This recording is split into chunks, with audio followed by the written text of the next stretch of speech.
Magandang hapon po sa bawat isa sa patuloy na nag-aabang sa Facebook Live po dito po sa Rema Fields.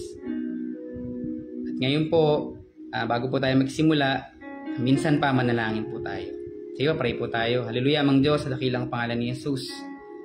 Patuloy, Panginoon, ay tinataas namin, Lord, ang Facebook Live na ito, O God. Patuloy mo kaming kausapin sa mga feedbacks and testimony na marinig namin, Panginoon, ngayong araw at sa mga darating pang araw. Bigyan mo kami, Panginoon, na bukas sa puso, bukas na isipan, sa patuloy na pangungusap mo sa amin, O God. Salamat sa revelation. Salamat, Lord, sa oras ito, sa katagumpayan ng Facebook Live na ito. So, ilang namin binabalik ang lahat ng mapuri, salamat, pagsamba sa pangalan ni Jesus. Amen and amen. So, minsan pa po makipagbukasan po tayo dito po sa Matthew chapter 4, verse 17 na naging topic po natin last summer camp. At alam ko po, yung mga naka-attend ng camp ay patuloy na nag-aabang na makapakinig ng mga testimony ng ilang mga kasamahan po natin at makarinig ng mga feedback sa atin sa camping. Ano po, lahat po tayo na-bless.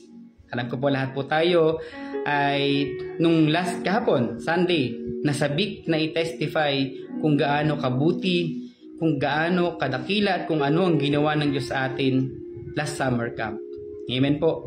Alam niyo po, yung iba sa atin iniisip, paano nga ba tayo magkakasya din sa campsite? Pero alam niyo po, talagang lahat tayo ay pina-attend ng Diyos sa camping na yun at hindi tayo binigo ng Panginoon. Amen po. Alam ko po, lahat po tayo nag-agree na hindi tayo binigo ng Diyos na maiparanas ang kanyang presensya at ang kanyang anointing. Alam ko po, lahat tayo napag-pray at na-bless nung camping na yun. Pero syempre, hindi po dahil sa na-bless lang tayo, kundi bago pa lang natin maranasan yung blessing na yun, alam niyo po, talagang mayroong struggle eh. Nandun yung pagpigil ng kaaway sa ilang mga kasamahan natin. Alam ko po, lahat tayo ay nag-struggle, lalo na sa mga kasamahan po namin na pastor, na talagang pupunta ka sa mga bahay-bahay para lang mag-invite ng mga member. Pupunta ka sa bahay. Alam niyo po, nakakarinig po kami ng testimony na kahit elder, kailangan pang ipagpaalam sa kanyang mga anak na payagan na mag-camping. Ano po, lahat po tayo dumaan sa struggle na ganyan. Talagang ginagawa po natin ang lahat na makakaya natin para lamang maitawid ang mga members po natin dahil alam natin na hindi kailanman masasayang lahat ng effort natin, maitawid lang natin ang mga kasamahan po natin sa camping. At lahat po tayo makaka-relate po doon. Amen po. Nag-fundraising, nag-alok ng kung ano-ano para lang mai-provide ang mga camp fee na mga baguhan po natin ng mga kasamahan. At kahit dito din po sa amin, dito po sa lugar ng Batangas, may ilang part po dito, may 2 bayan po tayo sa lugar ng Sikot, San Pascual, andun po yung mga kasamahan po natin na worker. Alam niyo po, talagang everyday nag-update po sila tungkol sa mga ipagpapaalam po nila. Dumating yung time na talagang yung inilistang pangalan, kailangan puntahan araw-araw, kailangan kausapin araw-araw. Alam niyo po, last day na lang, yung arrival na lang, kinaumagahan na lang, kailangan pang puntahan sa eskwelahan yung magkakamp. Tapos alam niyo po, itong mga kasama natin, nalulungkot kasi pagpunta sa school, wala dun yung estudyante na ipagpapaalam sana sa teacher kasi takot umabsent. Yun sana yung ipagpapaalam. Pero ano nangyari? Wala, hindi napuntahan. In short, hindi siya nakasama ng camp. Ang daming plano ng Diyos sa camping, pero nakikita natin paano pinipigilan ng kaaway ang mga kasamahan natin dahil naman natin ay magandang gagawin ang Diyos. Pero nagtagumpay ba ang kaaway? Hindi. Naranasan pa din natin yung magandang plano ng Diyos sa buhay natin. Nakita natin sa ibang mga kasamahan na nagtatestimony, naging malinaw para sa kanila yung calling ng Diyos para sa kanila. Amen po. So alam ko po, bawat isa sa atin, mas naging malinaw at mas kinausap tayo ng Diyos sa camping na yun. Amen po. Sabi po dito sa Matthew chapter 4 verse 17, sabi niya, mula noon si Jesus ay nagpasimulang mangaral na nagsasabi, magsisi kayo sapagkat malapit na ang kaharian ng langit. Sabi niya, repent.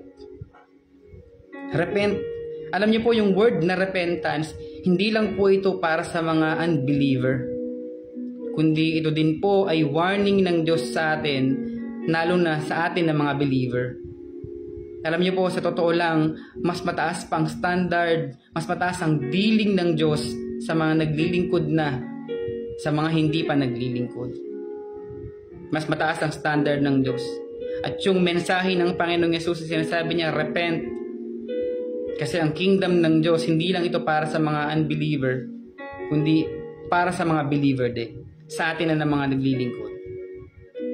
Alam niyo po, kung aatras po tayo ng chapter, ito po ay ipinangaral na din ni John the Baptist noon, bago pa dumating ang Panginoon. Sabi po dito sa Matthew chapter 3, verses 1 to 3, basahin ko po, ng mga araw na iyon ay dumating si Juan na taga-bautismo na nangangaral sa ilang ng Judea na nagsasabing, magsisi kayo sapagkat malapit na ang kaharian ng langit, sapagkat siya ang tinutukoy sa pamamagitan ni Propeta Isaias ng kanyang sabihin, ang tinig ng isang sumisigaw sa ilang, ihanda ninyo ang daan ng Panginoon, tuwirin ninyo ang kanyang mga landas. Kalat sa buong mundo ang pangangaral ng paghingi ng tawad sa Diyos. Yung repentance, kalat sa buong mundo yan. Dahil alam natin ang Diyos po ay mayaman sa kapatawaran. Ang Diyos po ay mayaman sa awa. Sineshare po sa atin sa camping kung gaano kalaki ang pag-ibig ng Diyos sa atin ng mga nalikha niya dito sa mundo. At yun nga lang, dahilan sa kasalanan, nahiwalay tayo sa Panginoon. At sinasabi ng Diyos, repent, dahil malapit nang dumating ang Panginoon. Sa atin na mga naglilingkod, sinasabihin din tayo, repent, dahil malapit na ang pagdating ng Panginoon. Alam niyo po, kahit ako po, nung sa camping, sabi ko, Lord, hindi ako papayag, hindi ako mapuspos. Hindi ako papayag na hindi ko maranasan, hindi ko maramdaman ang presensya mo. Hindi ako papayag na pupunta ako, alam niyo po, kahit mainit. Sabi ng ilan, mainit sa camping. Totoo naman. Alam niyo po, talagang kasagsagan ng init. Kasi yung init na nararamdaman mo, para kang nasa oven. Pero alam niyo po, hindi magiging hadlang yon, yung init na yon, para maranasan natin ang presensya ng Diyos. Kasi kahit mainit, mas mainit pa rin ang pag-ibig ng Diyos. Amen po. At nakita po natin kung paanong yung ibang mga camper po ay nagtiyaga. Diba po, dun sa camping, talagang magtsatsaga ka. Pero hindi pumayag ang mga kasamahan, ang ilan nating mga kasamahan, na hindi maranasan ang presensya ng Diyos, na kahit mainit, na kahit siksikan, kapag nagpupuri sa Diyos, talagang todo bigay kahit pawisan. Sabi nga sa kanta, kahit pinapawisan, hindi papayag na mahadlangan. Ganun po kagusto ng mga camper na maranasan ang presensya ng Diyos. Amen po. At alam niyo po, may ilang mga testimony po ang mga kasamahan po natin dito na ikukwento ko po sa inyo. Sabi ko po nung first day ng service po natin, yung kinabukasan after ng arrival. Alam niyo po, nung time po na yon, sabi ko, Lord, gusto kitang maranasan. Nandun ako sa likod. Sabi ko, Lord, gusto kitang maranasan. Gusto kong maranasan ang presensya mo. At alam niyo po, nung time po na nagpupuri tayo, umaawit tayo sa Panginoon, talaga nandun yung hindi ka na makakanta, iyak ka na lang ng iyak. Iyak ka na lang ng iyak kasi napupuspos ka na sa presensya ng Panginoon. First day pa lang, napupuspos ka na sa presensya ng Diyos. Ganun po ang pag-ibig ng Diyos at ang pagpaparanas ng presensya ng Diyos sa atin. Talagang ipaparamdam niya sa iyo kung gaano kanya kamahal. Alam niyo po, yung ilang mga kasamahan po natin ay nagkukwento tungkol sa naranasan po nila nung camp. Sabi nga po ng isang kasamahan natin sabi niya, talagang sa camping, mararamdaman mo yung love, hindi lang sa pamilya mo, kundi mararamdaman mo ang love sa lahat ng mga tao. Maging sa mga tao na babalikan mo sa lugar kung saan ka naka-assign kasi kailangan mo silang bahaginan ng salita ng Diyos. Sineshare na may pupuntahan ng isang taong wala kay Kristo at yung lugar na impyerno yun. Pero bilang nakarinig at naka-attend ng camping, na na-create sa heart mo yung compassion sa mga kaluluwa na kailangan dalhin ko yung salita ng Diyos sa iba. Kailangan dalhin ko ang salita ng Diyos sa mga kaibigan ko, sa mga kapitbahay ko, sa mga kapatid ko. Sabi nung isa po nating kasamahan dito, sabi niya, natutunan ko paano i-apply yung love sa mga Kristiyano at sa mga taong nakapaligid sa akin, ang pagmamahal sa kaluluwa. Alam niyo po, yung isang mga kasamahan din po natin, sabi niya, nagkaroon ako ng mga bagong kaibigan nung naka-attend ako ng camping. Ito palang kasamahan po natin na to ay ni pagka-introvert. Talagang hindi siya masyadong sanay makisalamuha sa mga tao. At alam niyo po, sobrang nabe-bless siya sa mga naging kagrupo niya sa tribe. Sabi niya, nag-expect siya na dahil nga sa hindi siya sanay, pero nandun yung nag-initiate yung mga kasamahan niya, maging yung counselor niya, na kausapin siya, na kwentuhan siya at madali siya naka-adapt. Sabi niya, naramdaman niya yung pagkakaroon ng pamilya sa church. At totoo naman, kapag ikaw ay taga-Rema, mararamdaman mong hindi ka lang basta member ng church. Ikaw ay part ng family dito po sa loob ng simbahan po natin. Amen po? Sabi pa niya dito, natutunan ko na kailangan paano makasama sa rapture. At anong dapat kong gawin para yung ibang mga tao ay makasama din sa rapture. Natutunan ko ang pag-ibig ng Panginoon. Natutunan ko na darating si Jesus.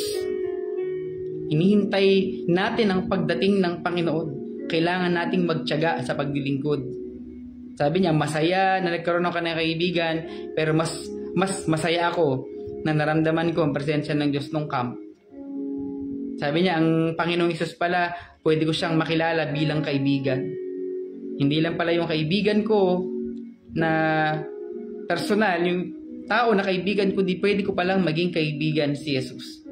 Yan ang tinetestify niya, naramdaman niya na pwede kong maging kaibigan ng Panginoong Hesus. Sabi naman ng isa po nating kasamahan na nagkukwento, bago palang mag-camping, nakakaramdam na siya ng pagod. Alam ko halos lahat naman po talaga sa atin, bago mag-camping, nakakaramdam ng pagod. Siyempre, dami natin ginawa. Pero itong kasamahan po natin, nagte-testify siya nang sabi niya, Lord, alam ko pagdating ng camp, ito yung sinasabi mo na marirecharge ako. Lord, alam ko pagdating ng camp, ito yung sinasabi mo na mapupuno muli ako. Kasi ito po palang kasamahan po natin, dumarating na yung time na sa paglilingkod ng kanyang ginagawa, yung parang ginagawa na lang niya ito kasi walang ibang pwedeng gumawa. Walang ibang pwedeng gumawa kaya gagawin na lang niya ito.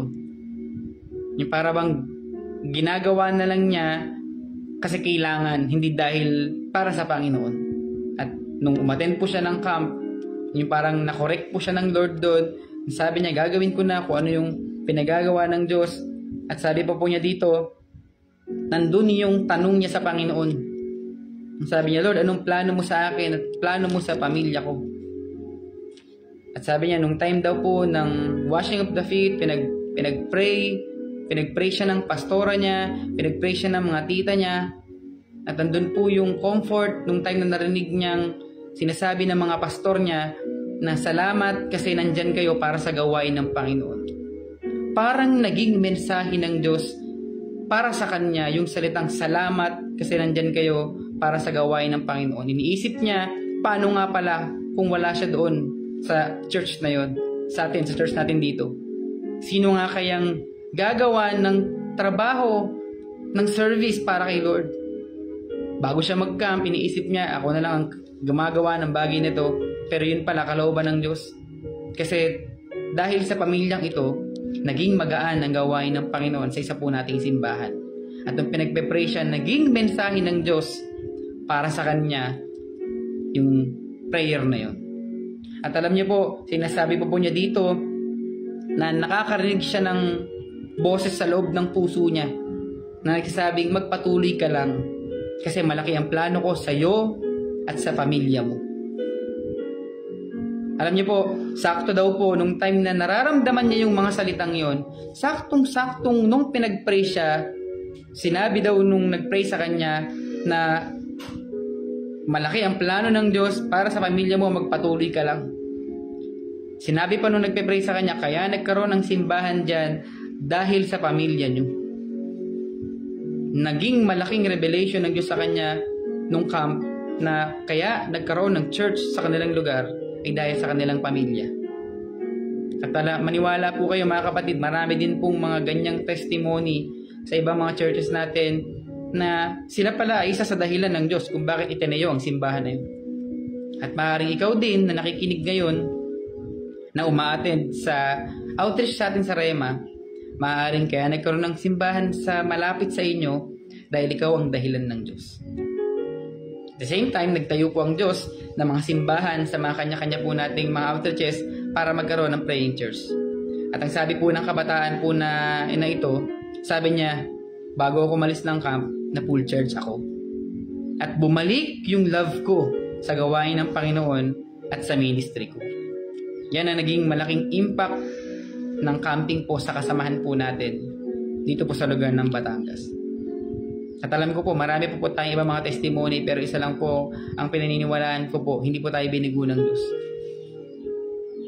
Na binigyan pa tayo ng pagkakataon ng Diyos na magpuri sa Kanya nang may galak na inaabot tayo ng madaling araw.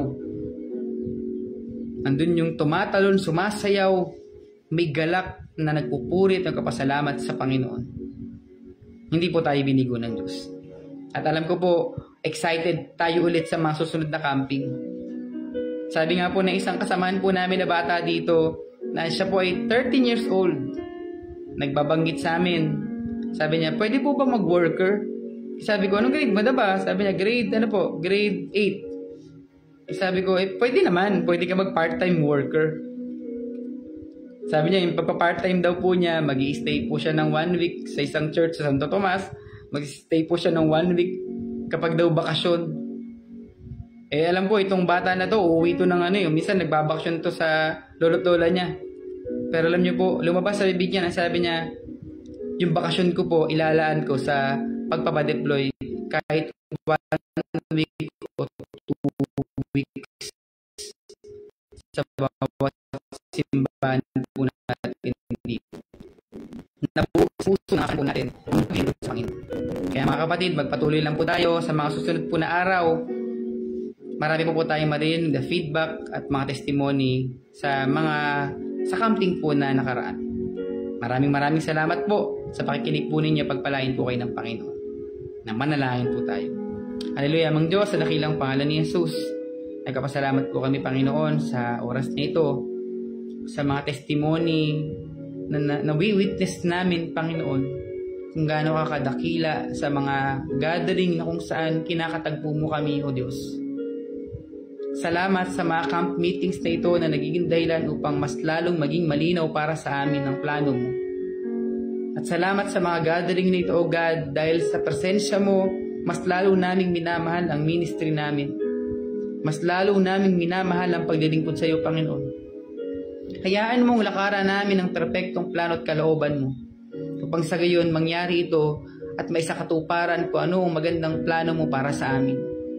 Lord, itinitiwala ko, Panginoon, na makasamahan ko sa iyo na nakikinig ngayon sa Facebook Live na ito na mangyari ang perpektong plano mo sa buhay naming lahat. Salamat sa nakaraang camping, sa katagumpayan na aming nakaraang camping. At salamat, Lord, sa oras na ito. Pinupuri ka namin, pinapasalamatan ka namin. Pinabalik namin sa iyo lahat na papuri at pagsamba sa pangalan ni Jesus. Amen. Ay, minsan pa po, magandang hapon po sa bawat isa na pagpalain po tayo ng Panginoon. Ingat po.